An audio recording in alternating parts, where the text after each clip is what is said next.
20 of the Acts of 2021, modifying certain requirements of the open meeting law. We are having this hearing via Zoom. This allows for us to balance the need to get our jobs done as city councilors, while at the same time adhering to the public health needs of the day. The public may watch this hearing via live stream at www.boston.gov/city-council-tv and on Xfinity 8, RCN 82, Verizon 964. It will also be rebroadcasted at a later date. Written comments may be sent to the committee email at ccc.go@boston.gov and will be made part of the record and available to all councilors. This ordinance would prohibit the use of public funds from investing in stocks, securities, or other obligations of companies which derives more than 15% of the revenue from the sale of tobacco products, fossil fuels, or carceral facilities. The proposal requires the city to divest public funds from investments related to those fossil fuels by December 31st of 2025, and requires the collector treasurer to submit a report to the city council on city investments. The city passed a similar ordinance in 1984 regarding the investing and divesting of public funds in companies doing business with the Republic of South Africa. Joining the committee today on behalf of the administration are Maureen Garceau, First Assistant Treasury Department, who will provide opening remarks, and then Richard DiPiano, Second Assistant Collector Treasurer, to assist with questions and answers. We will also hear from members of the public. We have a second panelist of folks who are part of, who will be testifying about divestment. We may be joined also by Bob Massey. We'll check and see if he's coming on. But for now, we have Kanan Thiruvengadam from East Boston, founder of Easty Farm, and he's an incredible climate activist and constituent of mine from East Boston. And Richard Clapp, Professor Emeritus at Boston University School of Public Health. Bob Massey will hopefully be joining us, who is, of course, the Executive Director of UMass Boston Sustainable Solutions Lab and the New Economy Coalition. Emily Norton, who's a Newton City Councilor, our colleague over there in Newton, and Executive Director of the Charles River Watershed Association. I'm going to turn it now over to the co-sponsors. I believe we're joined by, just right now, Councilor O'Malley, and then I will turn it over to my colleagues in order of arrival. So Councilor O'Malley, if you want to go ahead.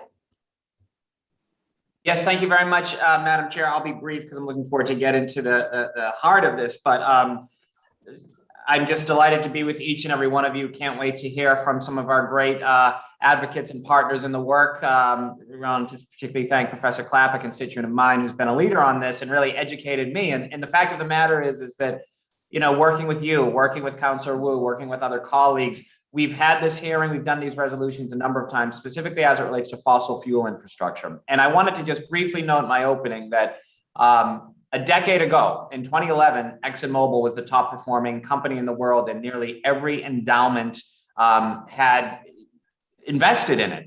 And I wanted to really acknowledge Bill McKibben, an absolute leader in this space, who began the divestment movement, again, as sort of what was seen as a fringe movement a decade ago. It's now a $15 trillion movement. And as I've often said, every environmentalist should be, or every fiscal conservative should be an environmentalist. Fossil fuel related funds are underperforming, and clean energy related funds are overperforming. So not only is this the right thing to do, to invest in renewable energy and divest from fossil fuels, which are killing the planet, but we will also get a better return on investment for our pensioners. So this is obviously a no-brainer. I'm delighted for your partnership, as well as with Councilor Wu. And this is something that I know we are dedicated to getting done. It's been wonderful to see Harvard, to see BU as recently as last week, so many other major funders divesting from fossil fuels. It is our moral obligation to do so. It is also our fiduciary obligation to do so. And that's why I'm so delighted to continue this work with all of you. Thank you, Madam Chair. Thank you, colleagues. Look forward to this hearing. Thank you very much. Up next is Councilor Braden.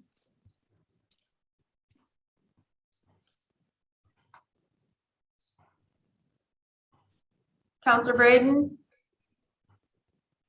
We'll let her get on and go to Councilor Flynn. Thank you. Thank you, Councilor Edwards, and to the makers for bringing this important subject to the public. It is important to know where Boston invests its money in. And what happens here has a big impact on national decision-making in what happens across the world as well. Just as a brief example, the city of Boston in the mid-80s divested money from the racist government in South Africa, and other cities followed. New York City under Mayor Dinkins or Mayor Koch, and Chicago under Mayor Harold Washington, and Los Angeles under Tom Bradley, and Boston under Mayor Flynn. So it's important that our values are also considered when we're investing city money, taxpayer money for various companies. So hats off to the makers. Thank you, Councilor Edwards. Thank you to the professional people that are on this call with us as well. Thank you. And I don't know if Councilor Braden's back, but just to give some quick background for folks and why we're doing this and how this is a little different than the other divestment hearings we've had. This one isn't necessarily targeting the retirement funds. This is targeting our trust funds and the funds that are almost wholly controlled by the city of Boston.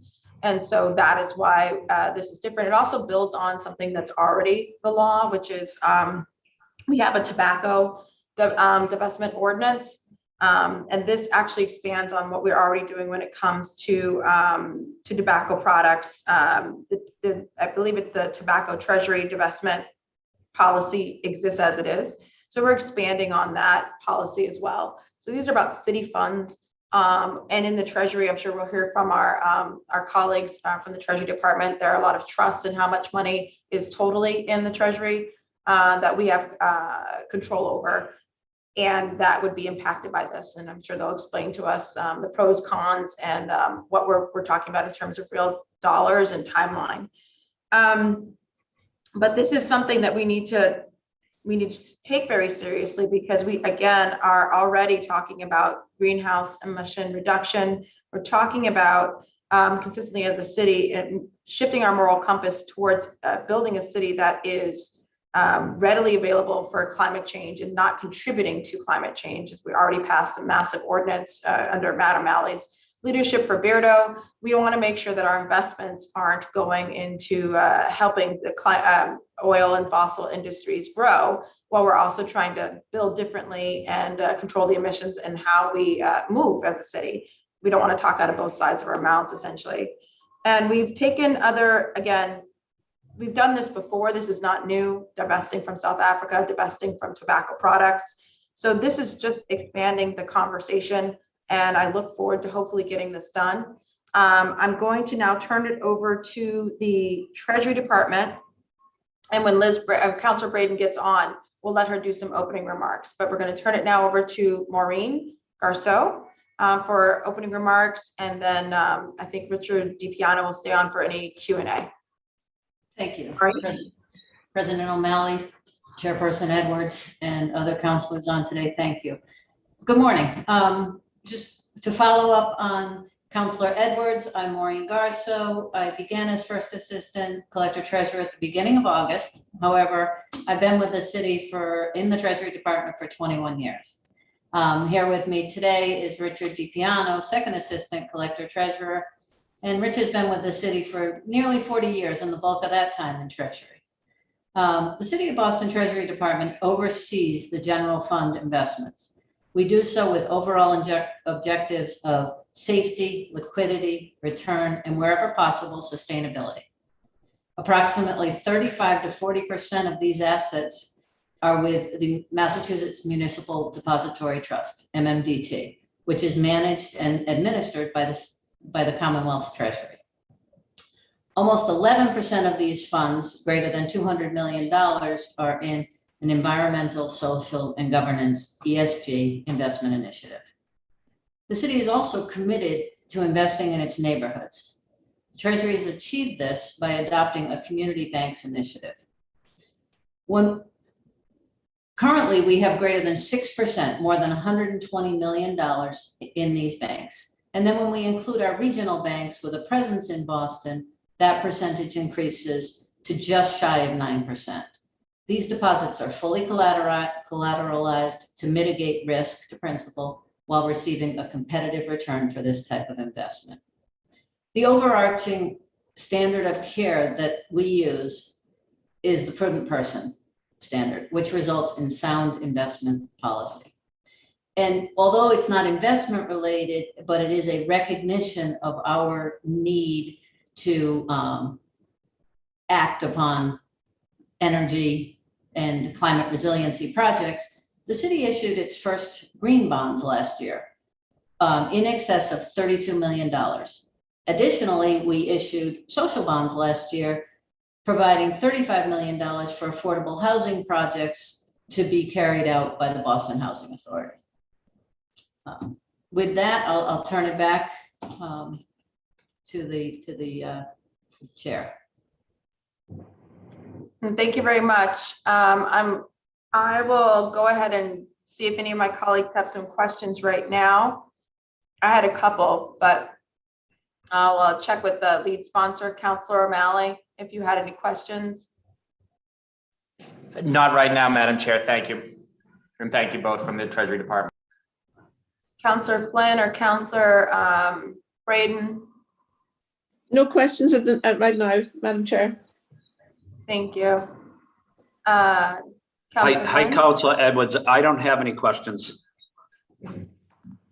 So just some real quick background. Thank you for that background, by the way. It really does demonstrate that there's a huge amount of investment in heading in the right direction already, which is very encouraging. I wanted to know though, do you have how much in total is in our Treasury Department in general? In the general fund, investments just shy of $2 billion. $2 billion? Yes. Okay. So of the $2 billion that is in the Treasury Department for the city of Boston, did you say that it is controlled by the Commonwealth or it's controlled by the city? So 35 to 40% of it is invested with the Massachusetts Municipal Depository Trust, the MMDT, which is administered by the Commonwealth. Got you. And then the other 65% stays in, Correct. Not in-house, but it's okay. So Correct. of the 65%, do we know how much is invested or touching on bonds or investments in fossil fuels? At this time, I would have to defer to our financial advisor. And Okay. I will say, as you said, Councilor Edwards, we're making progress toward that. We have moved money into our ESG fund, but I would have to defer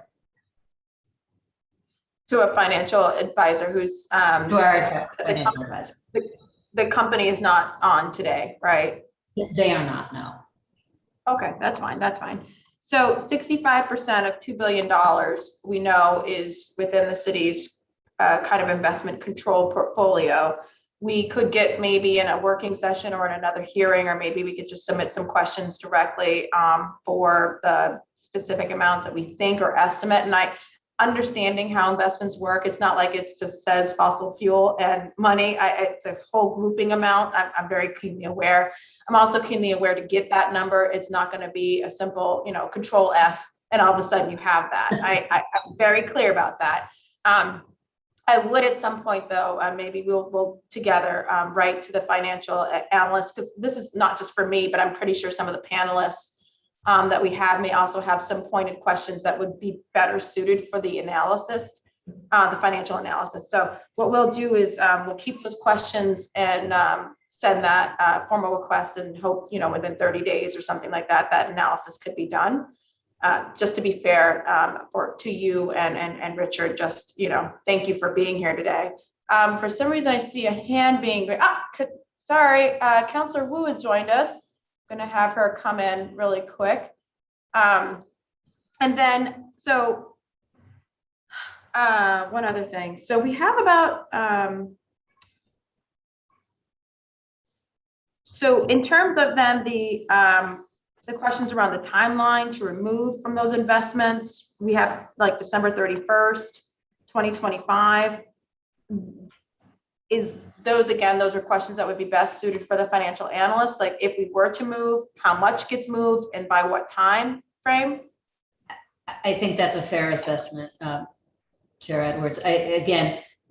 Really the subject matter experts. So once they are able to delve further into what, then they could answer the questions of when. Okay, that's fair. I think if there is, because we're talking about, an ordinance, we always have a working session just for folks to understand. And that's where I think we would get down into the real, pointed points. Like this is realistic and expectation. This percentage is real. And this is the timeline that works for that. But I am encouraged, one, that we're already moving in the right direction, number one. And number two, we're building on precedent from having done tobacco divestment from the Treasury before. We've done it before.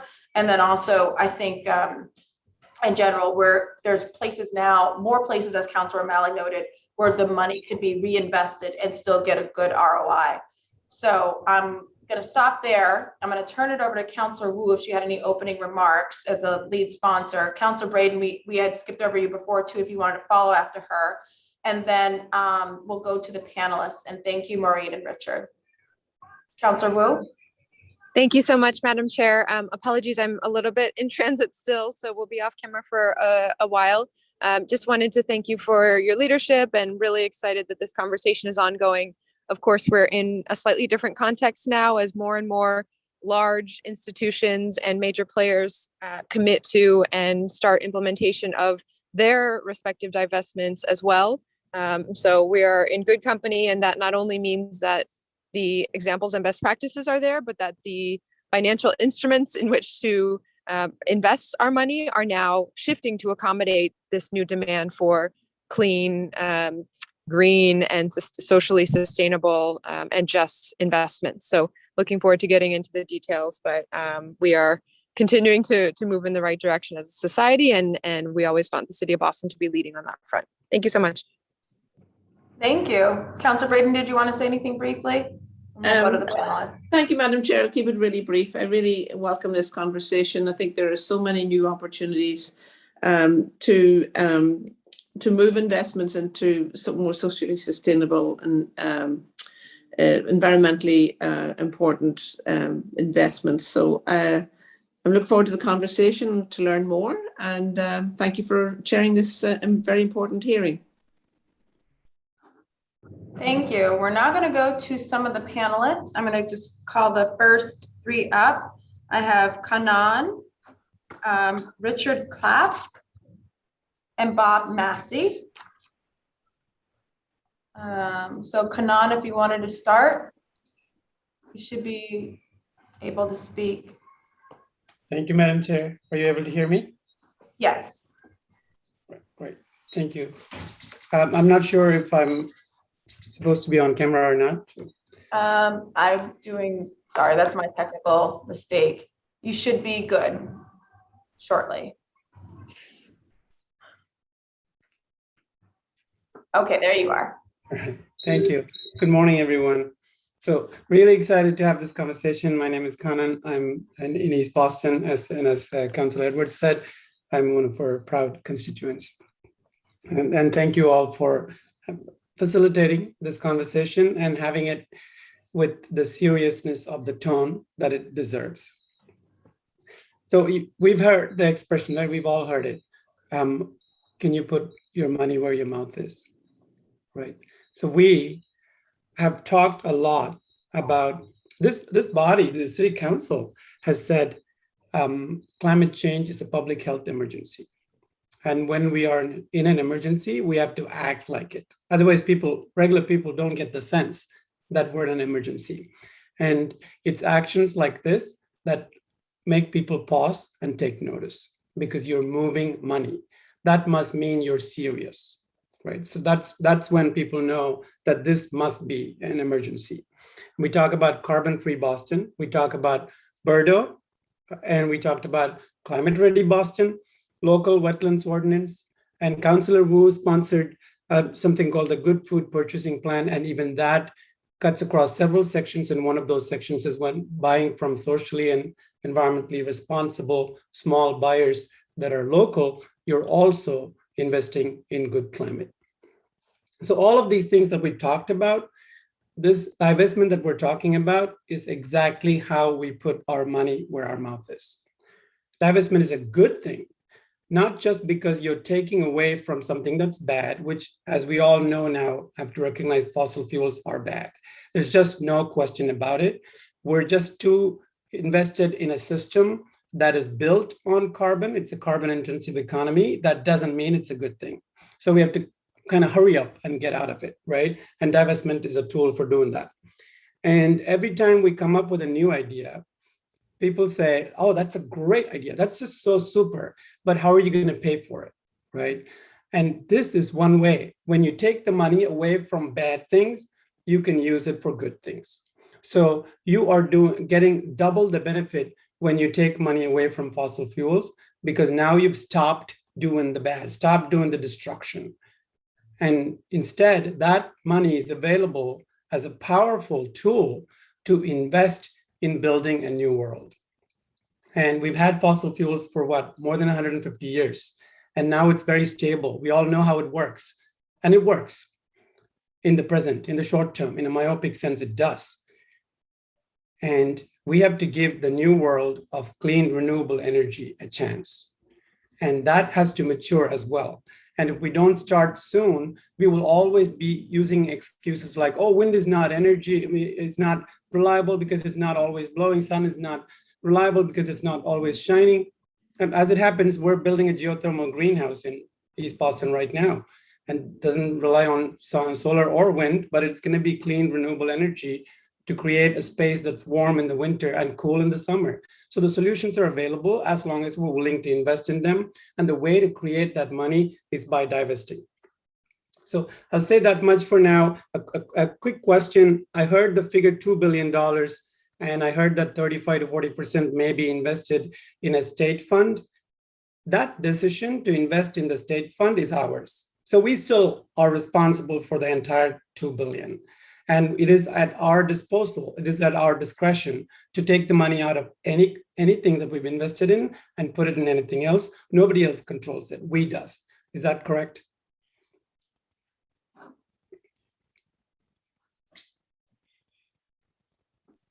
Who's the question to? To Maureen Garcia. Okay. Are you asking if the city treasury does oversee the general fund cash and investments? Yeah, thank you. I think that's good, Councilor Edwards, for now. And if you know, I want to yield my time because I know there are other panelists ready to speak, but I'm happy to come back and answer questions or ask more or make more points as there's more time available and you're able to accommodate. Thank you. Thank you so much, Kanan. Up next, we have Richard Clapp.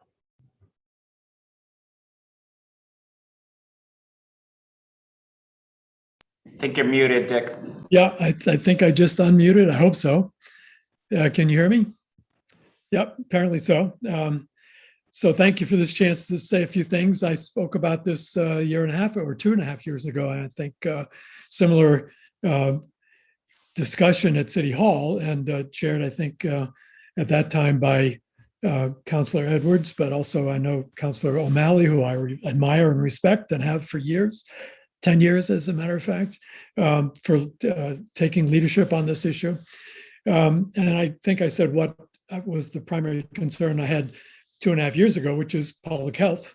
I am a retired professor of public health at BU School of Public Health, and this issue of climate change and its impact on public health is just burgeoning in the field of public health because the effects are so dramatic and increasing every year. Even this past year, we've seen massive weather events, massive flooding, massive hurricanes taking lives in this country and all over the world. And that's only going to continue until we as society and we as wheels to our shoulders to the wheel And this ordinance is one example of that.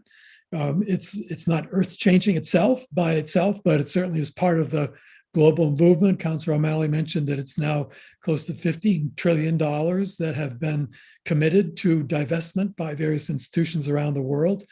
That's vastly greater than it was 2.5 years ago, and is a trend that needs to continue. I call this a public health calamity. Climate change and its effects on public health are a calamity, and so therefore it's a time for all hands on deck. Every step that we can take is a good step in the right direction if it leads to divestment from fossil fuels and reinvestment in sustainable ways of generating energy.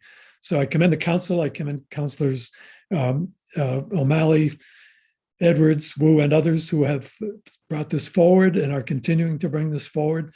And I just want to give my endorsement as a public health professional, spent my entire career in this, and assure you that this is a massive undertaking that the public health community is strongly in support of in this country and around the world. And I hope that Boston takes its next step. I'll leave it at that. I know Bob Massey has additional details. He and I both testified back to back 2 years ago, so I'll be interested to hear what he has to say now. Well, with that, we'll see, because Bob Massey's up next. And then followed by Emily Norton. Took me a second to find the various buttons. Thank you so much, counselors. This is a really critical step in what has been a long battle. I want to thank you, commend you for your individual and collective leadership. And I want to explain why, in many ways, and this is not the fault of the city council, this discussion would have been far more appropriate 20 years ago than it is today, because things are moving so incredibly rapidly and so decisively in some of the areas that we care about. And Massachusetts, unfortunately, is largely in a bubble about these developments. And that's one thing why it's so important that you do this. There's no chance for Massachusetts or Boston to be a leader anymore. We blew that opportunity a number of years ago. Right now, we're in catch-up mode as we follow, with our relatively small funds, the leadership that has emerged all over the world and all over the country, while here in Boston, we are still debating issues that have been proven wrong. So let me try to run through, obviously, super quick background. I have been working on institutional investors and such questions, divestment, for almost 35 years. I have a doctorate from Harvard Business School where I focused on the question of how investors integrate political and moral questions into their investment strategies. I wrote a book, which for those of you who are really looking for exercise for your biceps, I wrote an 800-page book, which I'm showing you, on the history of the South African divestment movement, with all of the financial and other information, but even more the dramatic stories of what was at stake. And part of the lessons that I'm sharing with you today are the results of comparing what happened in South Africa in the 70s, 80s, and 90s, and then again, what is happening. The same arguments with the same flimsy justification have reemerged. So I am going to really skim over these arguments with the hope that the counselors and other members, if you have questions, you'll ask them, or if you want to go more deeply, you'll hold another hearing. Okay, so I want to just quickly dispatch 4 arguments that you hear all the time about why divestment is not a good idea. The first one is people say you can't divest because it's illegal. That has to do with various definitions of fiduciary duty. I can simply tell you from an extensive review of fiduciary duty, that's wrong. Fiduciary duty is to operate with the exclusive benefit and loyalty of care to the people, to your beneficiaries. It does not say you have to make the most money. It does not say that you have to invest in anything, no matter how horrible. What it says is that you have to act in their interests. And this has been well established that acting on toxic and dangerous and socially destructive stocks is perfectly within the fiduciary responsibility of a trustee. I should mention that I was a trustee of the Somerville Retirement Board, $250 million and we hashed out those issues. Second, real quickly, divestment has no effect on companies. That's absolutely not true. I have many, many examples in loosening the bonds, and I used to be head of an organization called Ceres, CERES, where my job was to negotiate with big companies. And I can tell you, companies in general, I'm not anti-company, but in general, they tend to want to stick to whatever it is they're doing and the strategy that exists. And they're not particularly flexible about moving forward with new things. So divestment has a very direct impact on companies and on the institutions that are forced to consider it, because instead of saying, oh, I really wish somebody would solve that fossil fuel problem, instead, each of us, City of Boston, State of Boston, Harvard University, all have to think about it and come to a conclusion. Number three, you can't divest because you'd be giving up influence with the companies. Long, deep debate. Answer is, yeah, companies can be influenced on some things, but for those that have committed to a line of business that loses money and destroys the planet, you can, and in fact must. And the relative influence is low of engagement and the relative impact of divestment. One of the most dangerous ones is that you can't divest because it restricts your universe and therefore you automatically lose money. That's just flat wrong. And I could go into the finance for that. But in the case of South Africa, the movement out of blue chip stocks moved the general portfolios out of the big global companies and into smaller mid-cap stocks, which were growing at a higher rate. So divestment actually led to making money. In this case, what's truly incredible is that so many funds, including the Massachusetts retirement fund, held on to their fossil fuel stock, no matter how much money it managed to lose. So yes, there's a huge moral dilemma to this, but a 2015 study done by Trillium Asset Management looked at the portfolio and calculated that that Prim and others who followed its guidance lost over $500 million by hanging on to these stocks that are an industry that's dying. And they did so because they were under the impression that the industry would come back, even though there was floods of evidence that they chose to ignore that was not true. Again, speeding forward, just to give you examples of why we knew that wasn't true is because Peabody Coal, for example, the largest coal company in the world, their shares went from $1,000 a stock to $800 to $600 to $400, and all the analysts said, "Oh, they'll be back. They'll be back." Then they went to $2 a share, and then they went bankrupt, and then that process screwed their workers. So that went out.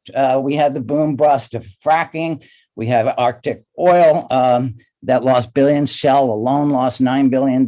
Chevron has been a horrible investor in fossil fuel and has misled their shareholders, which is one reason why the Biden administration is now actively engaging the SEC and others. The GAO just came out of a report on so-called ESG investing.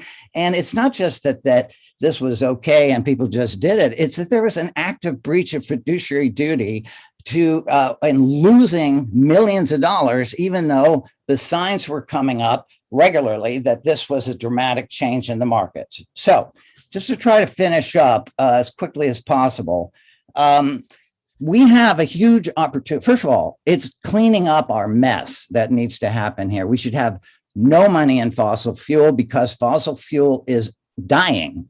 And whether it's pumping oil out of the Arctic with the melting permafrost, whether it's the fact that the Europeans are accelerating the abandonment of fossil fuel engines in Scandinavia, they're going to get rid of fossil fuel cars within the next 5 to 10 years.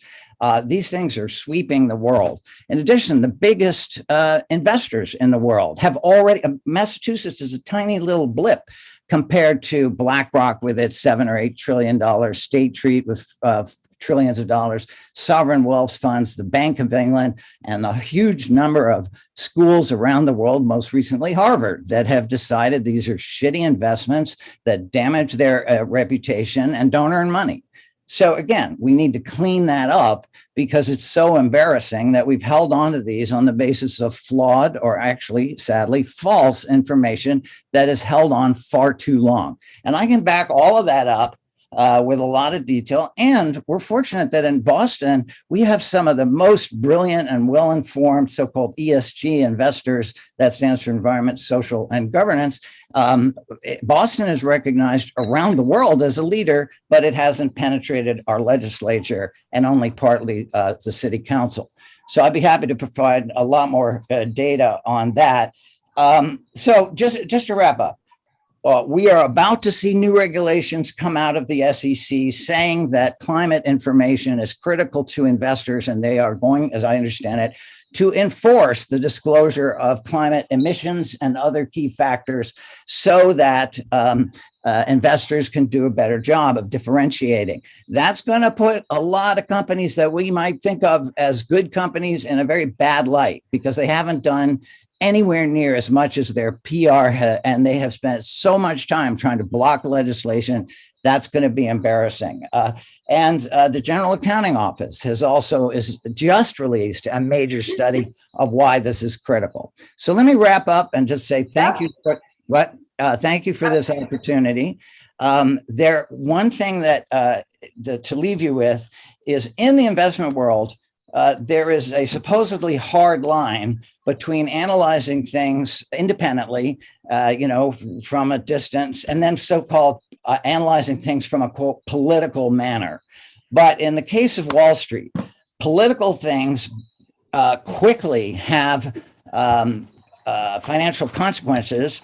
And so this line that you have to do this and you can't do that because that crosses in the political line is a completely contradictory to how actual investors on Wall Street make decisions. A quick example is now everyone on Wall Street is worried about Chinese dominance. That's essentially a political thing, but the markets today are bouncing around because of trying to understand what a political innovation is going to do to our financial future. So to recap, long overdue, urgently needs to be done. Happy to help at any form in the future. Thank you. Emily Norton. Thank you so much. And thank you so much for inviting me to speak, though putting me off after Bob Massey. Well, I'm not going to compete with that. Again, my name is Emily Norton, and I have served on the Newton City Council for 8 years. The Boston City Council is to be commended for considering divesting from fossil fuels, and it would be consistent with all the other terrific steps you've been taking, such as Birdo 2.0, to be a leader on climate change. So in 2017, I started looking into what it would take to have Newton divest our financial holdings from fossil fuels. And our only divestment action prior to that was divesting from Sudan in 2006 in the wake of the human rights abuses in Darfur. And I learned pretty quickly that unfortunately the largest amount of money that we sit on is in our pension system, but that due to state law, our retirement board is not authorized to divest those funds from fossil fuels because on that basis alone. So I asked our treasurer to tell us what funds we could divest from, and it was limited to our workers' compensation fund and a Newton North High School scholarship fund for a total of $12 million. And this is compared to $440 million in our pension fund. But I thought symbolically it was still important. Then it took another 2 years to go through the process in our city council. Not bitter, but city councilors in Newton are not full-time and have no staff, so we move a little more slowly. So it took a little time to figure out how to define fossil fuel holdings, what index to use, what it would do to our rate of return. We had experts tell us, as Councilor O'Malley noted and Bob Massey noted, that our investments would likely do better because fossil fuel stocks were underperforming other stocks. We did pass the fossil fuel divestment ordinance in 2019, and we made the change in July of this year. So I'm super excited that we took that step, really hope the city of Boston does as well. And I also hope that we can get the state law changed so that cities and towns can divest from pension holdings as well. Thank you. Thank you. Thank you all for your testimony in favor of divestment and also some history on how it's been done before, and also being able to counter any narratives in terms of the city of Boston being able to move this forward. I'm going to go through now to check in with counselors for any questions that they may have for anybody who spoke. And then we will very likely schedule a working session so that we can invite the financial analyst to answer. We will send the questions well in advance. Maureen, we don't expect them to also be able to answer on the spot. we will send questions well in advance. And so if anybody has questions that you would like to have more directed towards the financial analyst, also please state them now. They will go in the minutes so that we can also bring them up to that person or that company and have them answered during the working session. So I'm going to start with the lead sponsor, Councilor O'Malley, and we'll go through the councilors and then anybody on the panelists. Thank you, Madam Chair. I don't have questions, but I did want to take this opportunity, and I'm getting somewhat wistful as my months on the council are coming to an end, and just really thank Professor Clapp, Councilor Norton, Kanan, Bob, 4 individuals who I respect so much, have worked so hard and without, just so determined in this field, and it's so important. It's great to see policies reflecting the work and the urgency of the moment, particularly as it relates to climate. So I'm just very grateful for each and every one of you. Thanks for the partnership. Look forward to continued partnership in my next chapter. And thank you for your leadership, Lydia and Michelle. It's been great. Looking forward to hopefully getting this working session done before the year is up and getting some good policies in place by the end of the year, if possible. So thank you all. Thank you. I think Michelle had to leave for a little bit, but we'll go to Councilor Braden, and then if Councilor Flynn is on. So when we look at divestment, I did go through this process in the last few years with my church community, divesting fossil fuels from their endowment. And we also looked at not just fossil fuel production, but also fossil fuel transportation, like pipeline companies. And so I would hope that would be part of the conversation as well, not just the coal and oil companies themselves, but the logistical pipeline infrastructure that enables that industry to function. And that's really more of a comment than a question. Thank you. That's all I have, Madam Chair. Thank you. To any of the, I don't have any questions, but to any of the panelists who spoke, did they have any questions for the city or the Treasury Department, or any questions that they would like us to bring up in a working session or submit in advance of a working session? I see Kanan has raised his hand. Thank you, Madam Chair. Also want to say thanks to Councilor O'Malley for being a leader in environment in the council and outside the council. I am also looking forward to your next chapter. I'm sure it'll be even more impactful. I just wanted to raise awareness to a tendency that comes up in discussions like this, which is, that's all very nice. All this talk is very nice, but here are some adult reasons why we can't divest, right? And those reasons should be brought out to light so that we can discuss them honestly and clearly and tackle them. Because we don't want this to be all of us saying nice things and then the decisions being made in favor of status quo, because there are some reasons that, not discussed. So let's just be completely open about why we can't divest, if that is in fact the inclination. And that would be good to ask, what are the reasons we wouldn't divest? And the second question, as follow-up, as Emily Norton pointed out, is what can we do and what can we do immediately? And that part should be done as soon as possible. And we should also be aware that when we invest in fossil fuel, and we're all, I think, recognizing now that this is probably the beginning of the end of the fossil fuel era. So we're willing to get out of it, but still we're in it. So what happens is the fossil fuel industry takes our investment and creates new infrastructure that keeps us roped into their methods. For example, they're still doing pipelines. And once they create a pipeline, they say the pipeline's design lifetime is what, 20, 30, 50 years. So we're going to have something to go through the pipeline. So they come up with something like, oh, it's not natural gas, but it is renewable natural gas. And we need to be super skeptical about these pseudo solutions and not get roped into creating new fossil fuel infrastructure. So that's just something I would raise awareness for. Wherever we're investing, we need to be critical about where exactly the money is going. And my questions would simply be, what are the reasons we wouldn't divest? Real reasons. Thank you. Well, thank you very much. And I intend to treat this urgency with scheduling of the working session to specifically remove any why we can't conversation and what we can immediately accomplish. And that's why a lot of the questions we have is about the timeline. So currently it was about 50, again, we had a limit that if anything was invested in more than 15% in fossil fuels, it was not where our money would go. So that question around the percentage is what needs to be resolved. And then also we had a timeline for 2025 where there is no more investment. Is that a realistic timeline? And I agree with you. We're not going to be matching the infrastructure timelines for fossil fuel. The genuine question is around fiscal responsibility and whether this timeline makes sense. Could it be sped up? How do we remove? Also, the question is how we're defining fossil fuels. Is there some that are more of a priority right away or not? And that's, I hope to get a list of in-depth questions for the financial analyst and for the Treasury Department as well.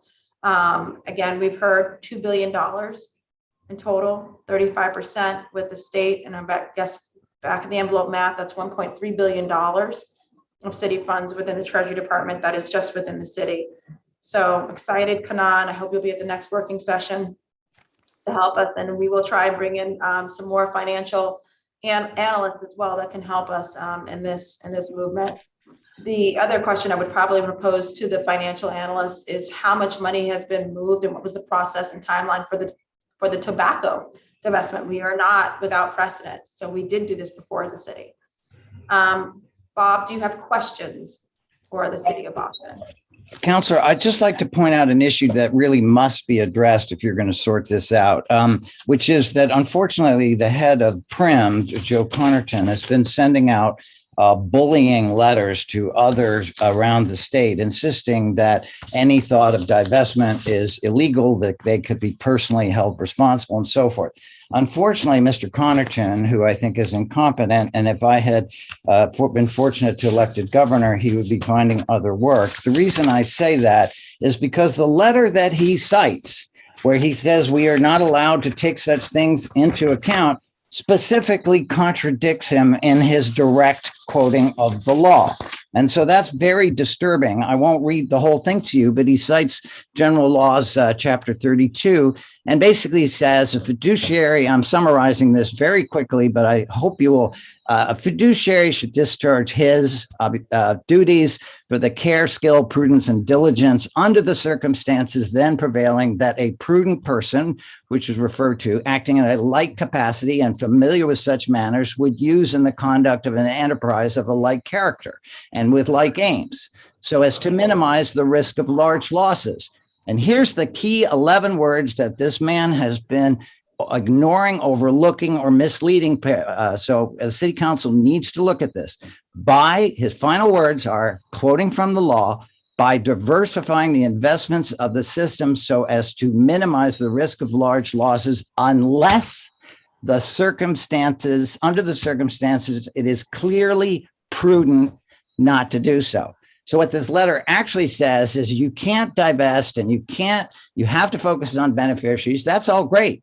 And you have to stay diversified unless there's something going on that raises the likelihood, the possibility that it is more prudent not to follow the rule he just cites. Now, as a former member of a pension fund, we decided it would be far more prudent than to get out of fossil fuels. And when we made that decision as a city of Somerville, Mr. Connerton came on, heads like a ton of bricks, saying we weren't allowed to do it, and then specifically cited the legislation that said we were.